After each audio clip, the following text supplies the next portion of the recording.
मैं एलजी मनोज सिन्हा साहब का बहुत बहुत शुक्रगुजार हूँ कि जो उन्होंने अभी ये स्टेज उठाया है, क्योंकि गवर्नमेंट एक साल से लोगों को समझा रही है कि लॉकडाउन के बजाय अगर आप डिस्टेंसिंग का खास ख्याल रखें, अगर आप मास्क का यूज़ करें, अगर आप सैनिटाइज़र का इस्तेमाल करेंगे तो ये कौम बच सकता है, हमारी फैमिली बच सकती है। लेकिन समझ नहीं आ रहे हैं लोग, बहुत कम इस पर मतलब विश्वास भी कम करते हैं और अमल भी कम करते हैं।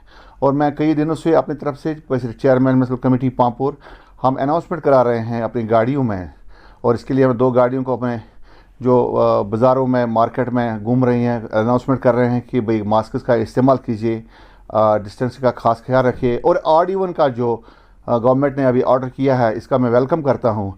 इससे हमें फ़ायदा हो सकता है, क्योंकि अगर ऑड इवन स्ट्रिक्टली जो दुकानदार हमारे ट्रेडर्स जो लागू करेंगे ग्राउंड लेवल पे, तो इससे ये फ़र्क पड़ेगा कि लोगों का जो बाहर आना, मार्केट में घूमना, उसमें फ़र्क पड़ेगा और इसमें फ़ायदा हो सकता है।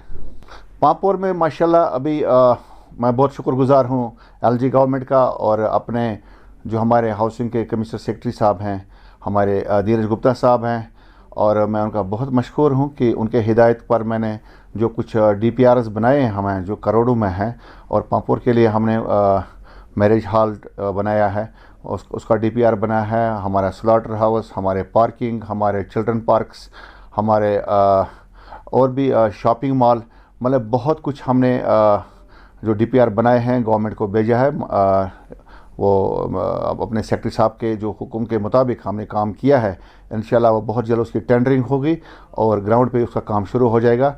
मुझे यकीन है कि इंशाल्लाह मुझे इसमें गवर्नमेंट भी मदद करेगी, और हमारे जो सेक्रेटरी साहब हैं धीरज गुप्ता साहब इस पर बहुत जल्द पैसे भी वागुजार करेंगे, क्योंकि हमने डीपीआर भेज दिए हैं और इस पर टेंडरिंग हो तो लोगों का बड़ा अच्छा रिस्पॉन्ड मिला है। क्योंकि पांपोर टाउन को शुरू से ही इग्नोर किया गया है, कि चाहे वो नेशनल कॉन्फ्रेंस की सरकार थी या पीडीपी की सरकार थी।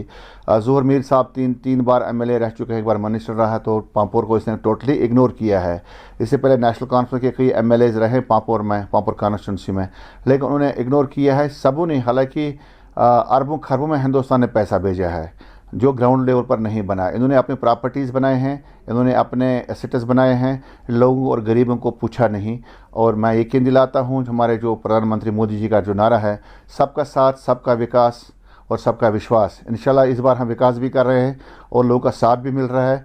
और इंशाल्लाह यकीन भी दिलाते हैं लोगों को कि बस ये वाहिद सरकार है जो मोदी सरकार जो है, ये लोगों की सरकार है, गरीबों की सरकार है।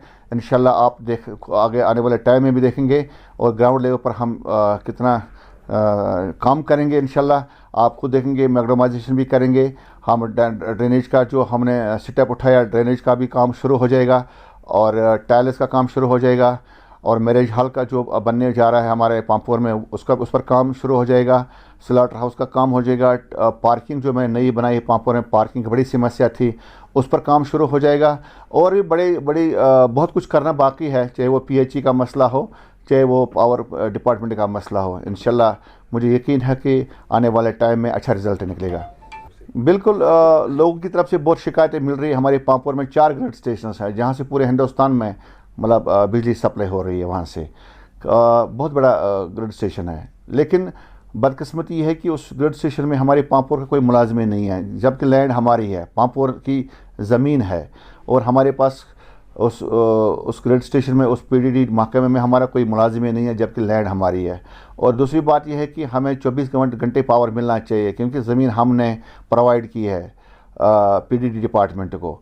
लेकिन मैं चीफ इंजीनियर साहब के नोटिस में भी लाया हूँ, और आजकल लोगों की जो शिकायतें हैं कि पावर बस शहरी के टाइम पर काटते हैं, नहीं तो इफ्तार के टाइम पर काटते हैं।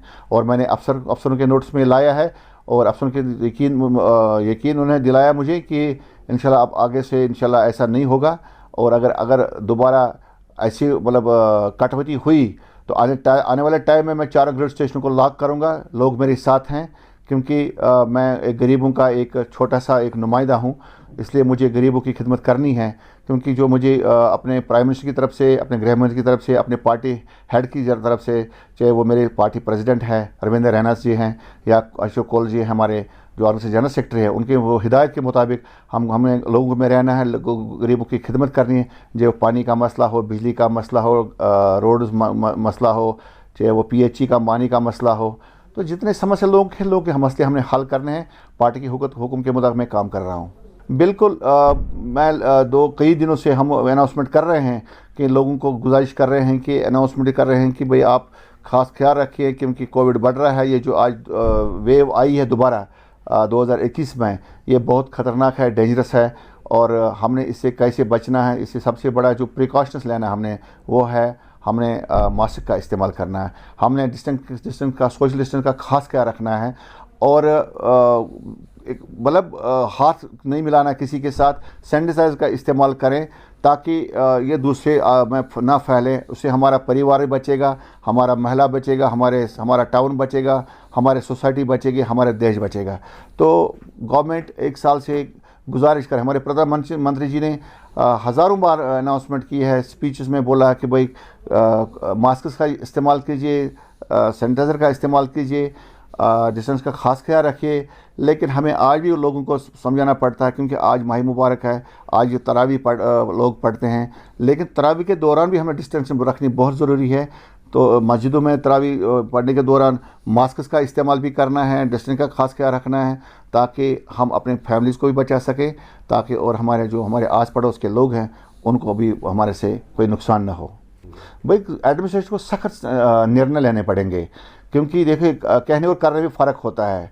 जब तक ना ट्रैफिक पुलिस, इसके लिए मैं एलजी साहब से गुजारिश करूँगा कि पुलिस को सख्त से सख्त हिदायत दें कि अगर ऐसी भीड़, जैसे गाड़ियों में सोमो गाड़ी अगर है या तवेरा गाड़ी है, उसमें तो 10 के बजाय 12 लोग होते हैं, तो उसके लिए उसके खिलाफ चालान होना चाहिए और सख्त हिदायत मिलनी चाहिए ड्राइवर्स को, ताकि वो 4-5 लोगों के लिए, हालांकि वो डबल किराया लेते हैं, अगर आप आज 10 लोग भी बैठते हैं वो भी तब भी आप डबल किराया लेते हैं, इसलिए 4-5 लोग के लिए काफ़ी है कि 4-5 लोग अगर तवेरा में सफ़र करें, तो सोमो में सफ़र करें, या टाटा गाड़ी में देख रहा हूँ, मैंने कल भी मतलब कई दिनों से देख रहा हूँ, बहुत भीड़ होती है टाटा गाड़ियों में भी, और गवर्नमेंट को इसको सख्त नोटिस लेनी चाहिए, और ट्रैफिक पुलिस को खुसूसन इसमें एक ऐसा संदेश दें, सख्त हिदायत दें, ताकि इनके खिलाफ कार्रवाई हो, ताकि हमारा जो ये कोविड है इसको हम हरा सकें।